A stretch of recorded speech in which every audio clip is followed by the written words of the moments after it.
This is Electric Universe Eyes, and today I'm going to narrate Part 7, The Mythology of the Norsemen, from the book, the classic bestseller Mythology, Timeless Tales of Gods and Heroes, written by Edith Hamilton. Introduction to Norse Mythology. The world of Norse mythology is a strange world. Asgard, the home of the gods, is unlike any other heaven men have dreamed of. No radiancy of joy is in it, no assurance of bliss. It is a grave and solemn place, over which hangs the threat of an inevitable doom. The gods know that a day will come when they will be destroyed. Sometime they will meet with their enemies and go down beneath them to defeat and death. Asgard will fall in ruins. The cause the forces of good are fighting to defend against the forces of evil is hopeless. Nevertheless, the gods will fight for it to the end. Necessarily, the same is true of humanity. If the gods are finally helpless before evil, men and women must be more so. The heroes and heroines of the early stories face disaster. They know they cannot save themselves, not by any courage or endurance or great deed. Even so, they do not yield. They die resisting. A brave death entitles them, at least the heroes, to a seat in Valhalla, one of the halls in Asgard. But there, too, they must look forward to final defeat and destruction. In the last battle between good and evil, they will fight on the side of the gods and will die with them. This is the conception of life which underlies the Norse religion, as somber a conception as the mind of man has ever given birth to. The only sustaining support possible for the human spirit, the one pure, unsullied good men can hope to attain, is heroism. And heroism depends on lost causes. The hero can prove what he is only by dying. The power of good is shown not by triumphantly conquering evil, but by continuing to resist evil while facing certain defeat. Such an attitude toward life seems at first sight fatalistic, but actually the decrees of an inexorable fate played no more part in the Norseman's scheme of existence than predestination did in St. Paul's or in that of his militant Protestant followers, and for precisely the same reason. Although the Norse hero was doomed if he did not yield, he could choose between yielding or dying. The decision was in his own hands. Even more than that, a heroic death, like a martyr's death, is not a defeat but a triumph. The hero in one of the Norse stories who laughs aloud while his foes cut his heart out of his living flesh shows himself superior to his conquerors. He says to them, in effect, "You can do nothing to me because I do not care what you do." They kill him, but he dies undefeated. This is stern stuff for humanity to live by, as stern in its totally different way as the Sermon on the Mount. But the easy way has never in the long run commanded the allegiance of mankind. Like the early Christians, the Norsemen measured their life by heroic standards. The Christian, however, looked forward to a heaven of eternal joy. The Norsemen did not. But it would appear that for unknown centuries, until the Christian missionaries came, heroism was enough. The poets of the Norse mythology, who saw that victory was possible in death and that courage was never defeated, are the only spokesmen for the belief of the whole great Teutonic race, of which England is a part and ourselves through the first settlers in America. Everywhere else in northwestern Europe, the early records, the traditions, the songs, and the stories were obliterated by the priests of Christianity, who felt a bitter hatred for the paganism they had come to destroy. It is extraordinary how clean a sweep they were able to make. A few bits survived. Beowulf in England, the Nibelungenlied in Germany, and some stray fragments here and there. But if we were not for the two Icelandic Eddas, we should know practically nothing of the religion which molded the race to which we belong. In Iceland, naturally by its position the last northern country to be Christianized, the missionaries seem to have been gentler, or perhaps they had less influence. Latin did not drive Norse out as the literary tongue. The people still told the old stories in the common speech, and some of them were written down, although by whom or when we do not know. The oldest manuscript of the Elder Edda is dated at about 1300, 300 years after the Christians arrived. But the poems it is made up of are purely pagan and adjudged by all scholars to be very old. The younger Edda in prose was written down by one Snorri Sturluson in the last part of the 12th century. The chief part of it is a technical treatise on how to write poetry, but it also contains some prehistoric mythological material which is not in the Elder Edda. The Elder Edda is much the more important of the two. It is made up of separate poems, often about the same story, but never connected with each other. The material for a great epic is there, as great as the Iliad, perhaps even greater, but no poet came to work it over as Homer did the early stories which preceded the Iliad. There was no man of genius in the Northland to weld the poems into a whole and make it a thing of beauty and power. No one even to discard the crude and the commonplace and cut out the childish and wearisome repetitions. There are lists of names in the Edda which sometimes run on unbroken for pages. Nevertheless, the somber grandeur of the stories comes through in spite of the style. Perhaps no one should speak of the style who cannot read ancient Norse, but all the translations are so alike in being singularly awkward and involved that one cannot but suspect the original of being responsible, at least in part. The poets of the Elder Edda seem to have had conceptions greater than their skill to put them into words. Many of the stories are splendid. There are none to equal them in Greek mythology except those retold by the tragic poets. All the best northern tales are tragic, about men and women who go steadfastly forward to meet death, often deliberately choose it, even plan it long beforehand. The only light in the darkness is heroism. The stories of Signy and Sigurd. I have selected these two stories to tell because they seem to me to present better than any other the Norse character and the Norse point of view. Sigurd is the most famous of Norse heroes. His story is largely that of the hero of the Nibelungenlied, Siegfried. He plays the chief part in the Volsunga saga, the Norse version of the German tale which Wagner's operas have made familiar. I have not gone to it, however, for my story, but to the Elder Edda, where the love and death of Sigurd and Brynhild and Gudrun are the subject of a number of the poems. The sagas, all prose tales, are of latter date. Signy's story is told only in the Volsunga saga. Signy was the daughter of Volsung and the sister of Sigmund. Her husband slew Volsung by treachery and captured his sons. One by one he chained them at night to where the wolves would find them and devour them. When the last, who was Sigmund, was brought out and chained, Signy had devised a way to save him. She freed him, and the two took a vow to avenge their father and brothers. Signy determined that Sigmund should have one of their own blood to help him, and she visited him in disguise and spent 3 nights with him. He never knew who she was. When the boy who was born of their union was of an age to leave her, she sent him to Sigmund, and the two lived together until the lad, his name was Sinfiotli, was grown to manhood. All this time Signy was living with her husband, bearing him children, showing him nothing of the one burning desire in her heart to take vengeance upon him. The day for it came at last. Sigmund and Sinfiotli surprised the household. They killed Signy's other children. They shut her husband in the house and set fire to it. Signy watched them with never a word. When all was done, she told them that they had gloriously avenged the dead, and with that she entered the burning dwelling and died there. Through the years while she had waited, she had planned when she killed her husband to die with him. Clytemnestra would fade beside her if there had been a Norse Aeschylus to write her story. The story of Siegfried is so familiar that of his Norse prototype, Sigurd, can be briefly told. Brynhild, a Valkyrie, has disobeyed Odin and is punished by being put to sleep until some man shall wake her.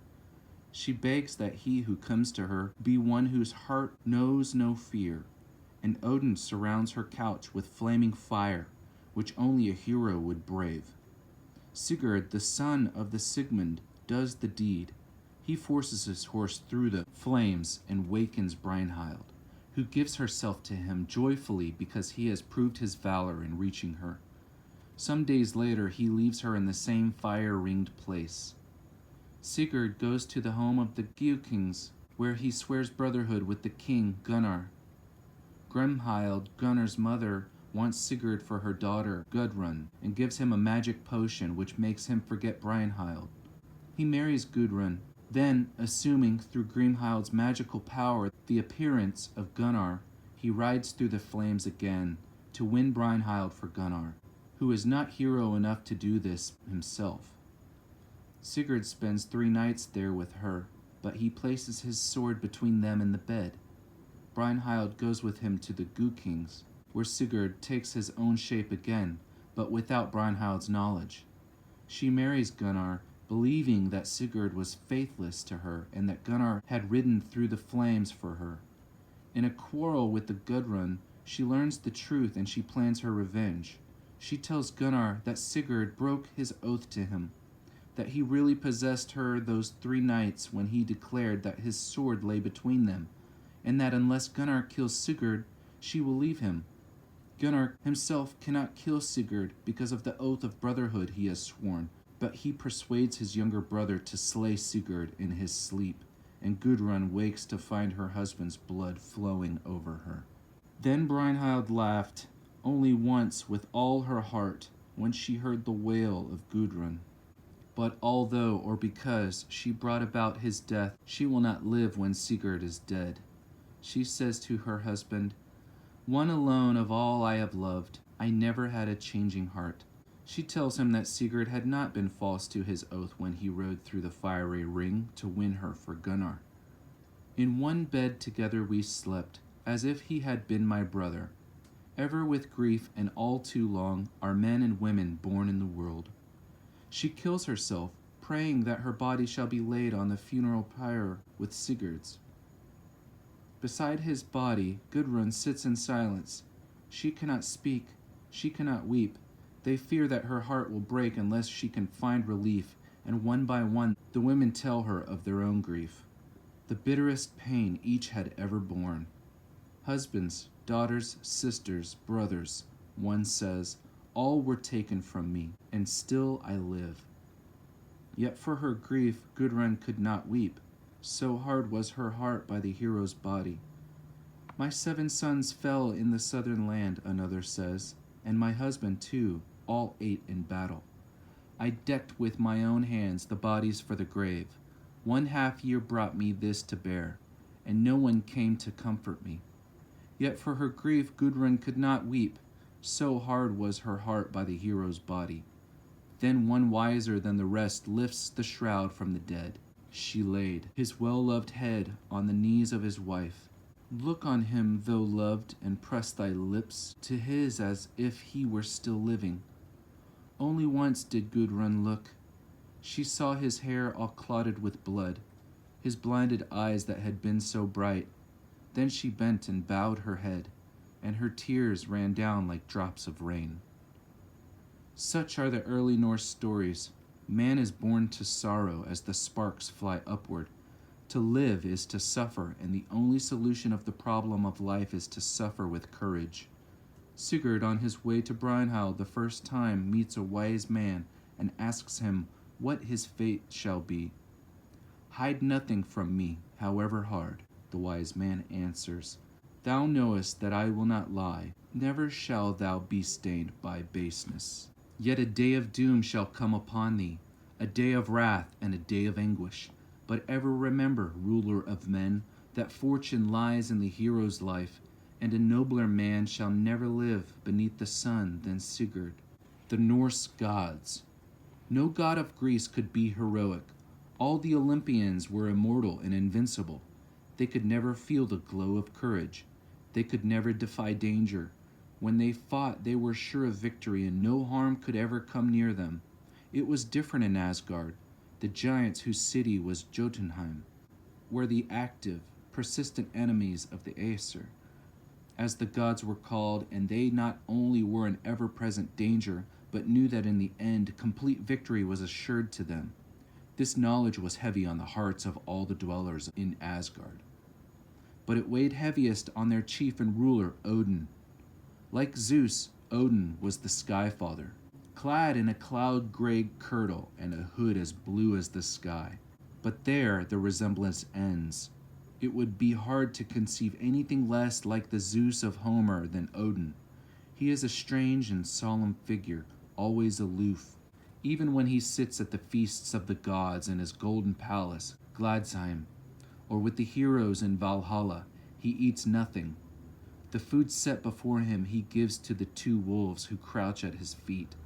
On his shoulders perch two ravens, who fly each day through the world and bring him back news of all that men do. The name of the one is thought Hugin, and the other Memory or Munin.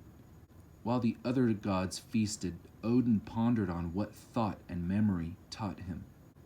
He had the responsibility more than all the other gods together of postponing as long as possible the day of doom, Ragnarok, when heaven and earth would be destroyed. He was the All-Father, supreme among gods and men, yet even so he constantly sought for more wisdom. He went down to the well of wisdom, guarded by Mimir, the wise, to beg for a drop from it. And when Mimir answered that he must pay for it with one of his eyes, he consented to lose the eye. He won the knowledge of the runes, too, by suffering. The runes were magical inscriptions, immensely powerful for him, who could inscribe them on anything, wood, metal, stone. Odin learned them at the cost of mysterious pain. He says in the Elder Edda that he hung 9 whole nights on a wind-rocked tree, wounded with a spear. I was offered to Odin, myself to myself, on that tree of which no man knows. He passed the hard-won knowledge on to men. They too were able to use the runes to protect themselves. He imperiled his life again to take away from the giants the skaldic mead, which made anyone who tasted it a poet, the good gift he bestowed upon men as well as upon the gods. In all ways he was mankind's benefactor. Maidens were his attendants, the Valkyries. They waited on the table in Asgard and kept the drinking horns full, but their chief task was to go to the battlefield and decide at Odin's bidding who should win and who should die, and carry the brave dead to Odin.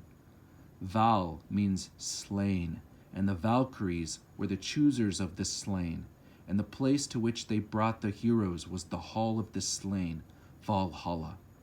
In battle, the hero doomed to die would see maidens excellent in beauty, riding their steeds in shining armor, solemn and deep in thought, with their white hands beckoning. Wednesday is, of course, Odin's day. The southern form of his name was Woden. Of the other gods, only 5 were important: Balder, Thor, Freyr, Heimdall, and Tyr. Balder was the most beloved of the gods, on earth as in heaven. His death was the first of the disasters which fell upon the gods. One night he was troubled with dreams which seemed to foretell some great danger to him.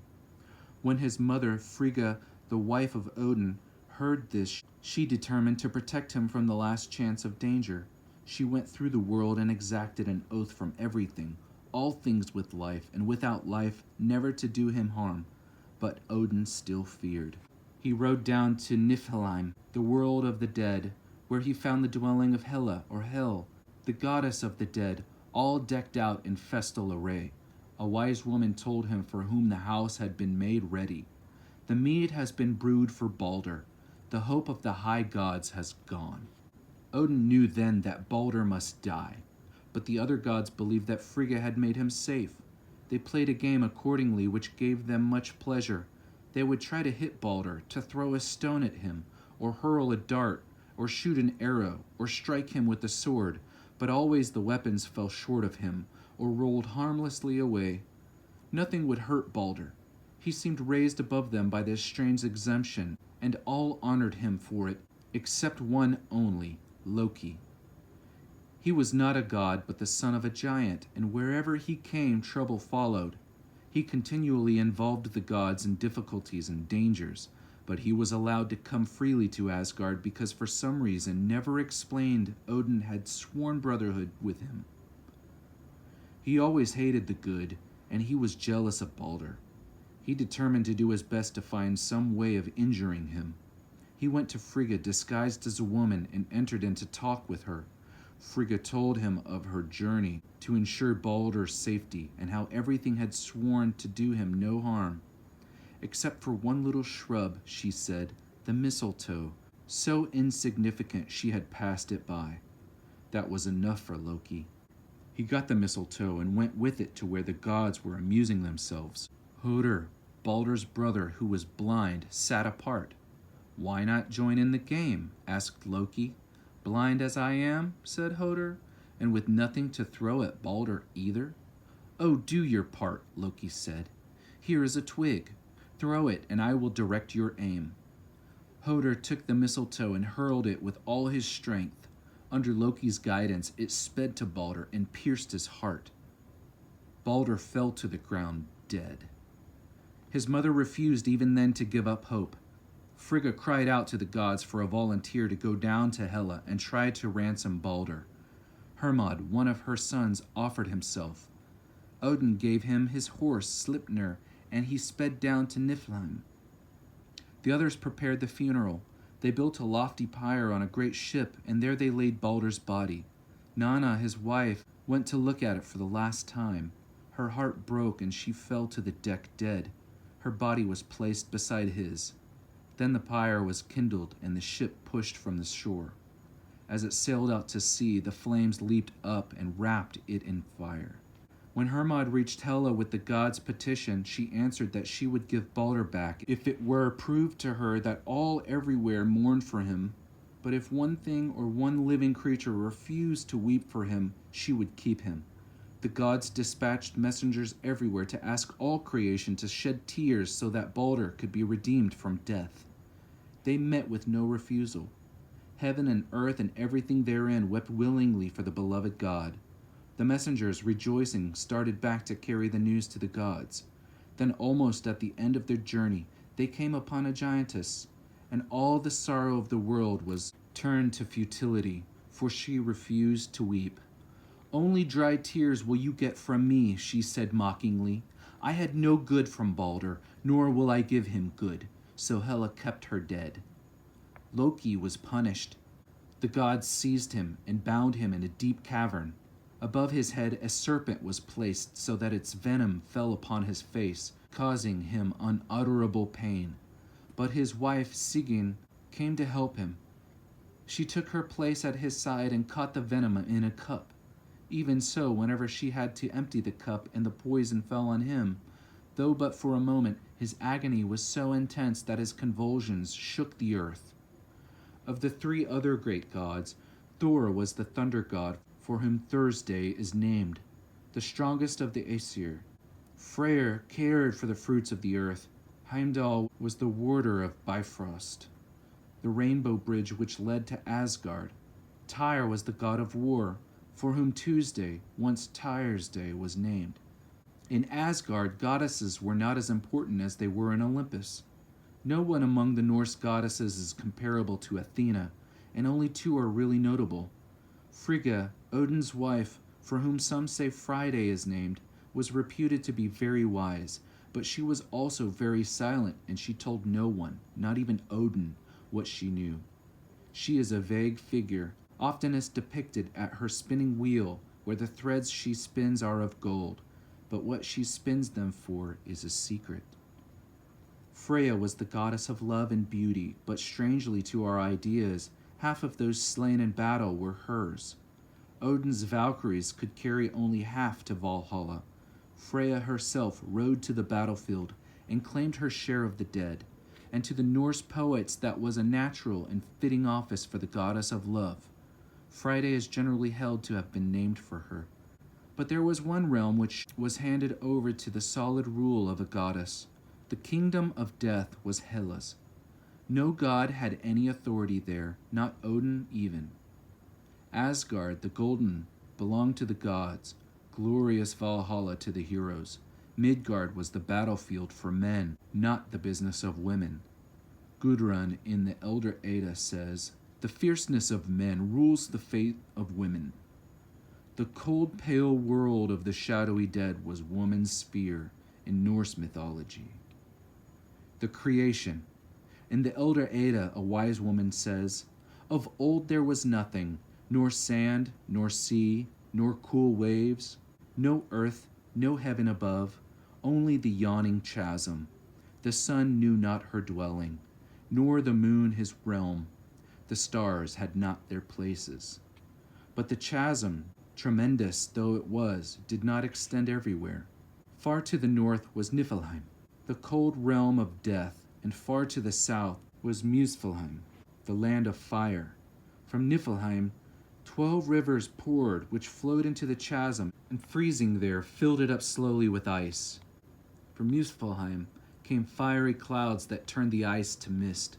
Drops of water fell from the mist, and out of them were formed the frost maidens and Ymir, the first giant. His son was Odin's father, whose mother and wife were frost maidens.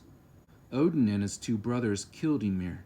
They made the earth and sky from him, the sea from his blood, the earth from his body, the heavens from his skull.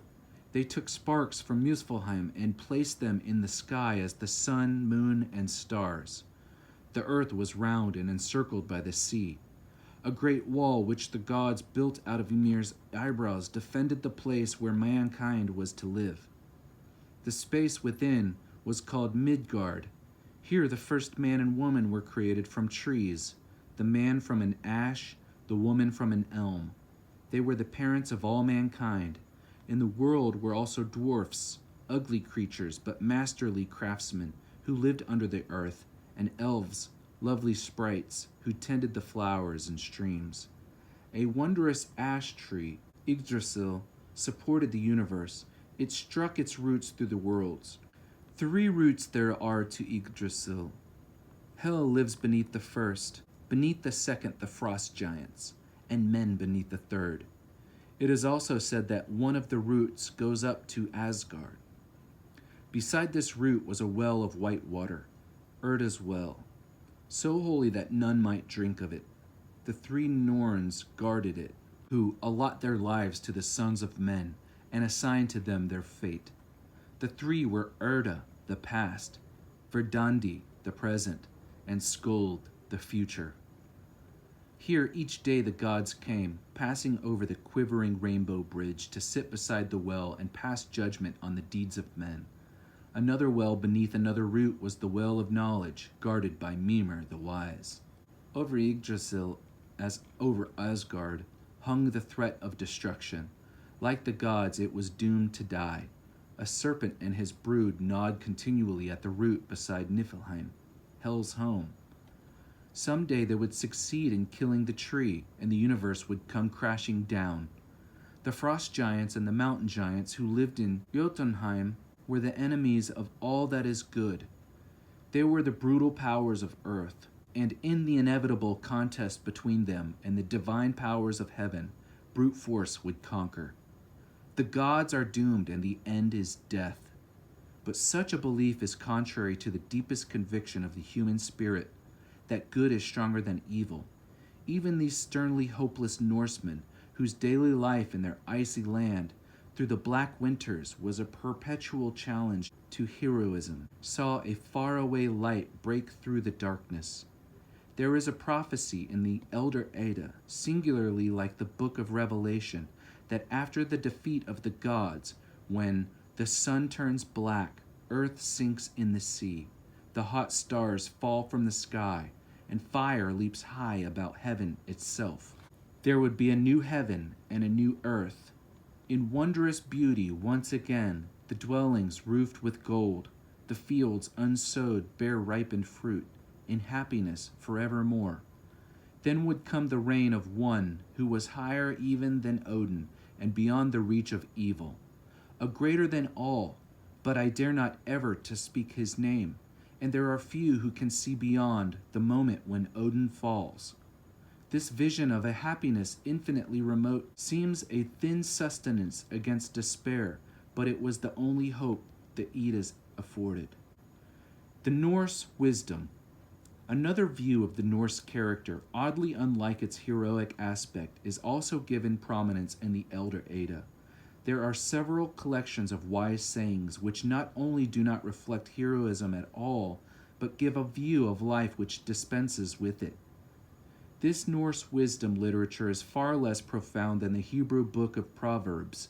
Indeed, it rarely deserves to have the great word wisdom applied to it, but the Norsemen who created it had at any rate a large store of good sense, a striking contrast to the uncompromising spirit of the hero.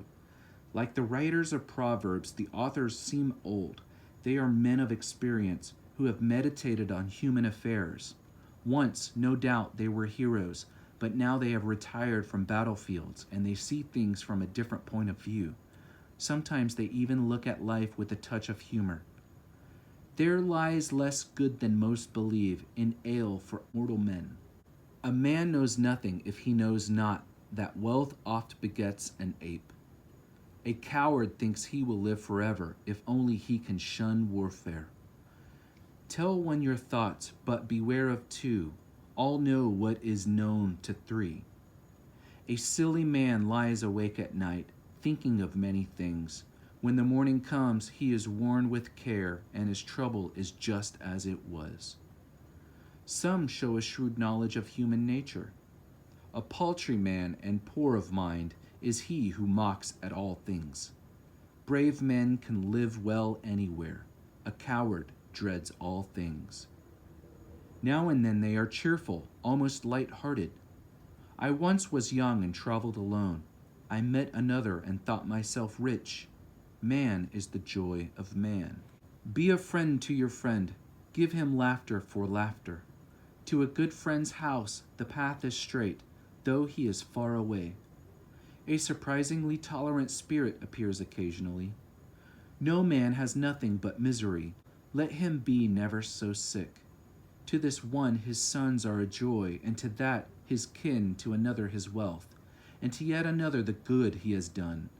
In a maiden's words let no man place faith, nor in what a woman says. But I know men and women both. Men's mind are unstable toward women. None so good that he has no faults, none so wicked that he is worth naught. There is real depth of insight sometimes. Moderately wise each one should be, not overwise, for a wise man's heart is seldom glad. Cattle die and kindred die. We also die. But I know one thing that never dies, judgment on each one dead. 2 lines near the end of the most important of collections show wisdom. The mind knows only what lies near the heart. Along with their truly awe-inspiring heroism, these men of the North had delightful common sense. The combination seems impossible, but the poems are here to prove it. By race, we are connected with the Norse. Our culture goes back to the Greeks. Norse mythology and Greek mythology together give a clear picture of what the people were like from whom comes a major part of our spiritual and intellectual inheritance. So if you didn't glean from that story I just read, Balder is Mars, Frigga is Venus. It tells the story of Thor and Odin, how Odin ruled the skies, and Thor took Odin's place. But it also speaks about where Odin came from, how there were 2 transgressions as well, and how Odin was born. So that means there were 2 sky gods prior to Saturn, which is Odin, and Thor, which is Jupiter. I previously had heard stories of Uranus being castrated by his son, Saturn. So then, therefore, who is the father of Uranus, or Oranos? It was said that Ymir was the first giant, and his son was Odin's father, whose mother and wife were frost maidens. It's interesting stories. Well, that's all I have for you today.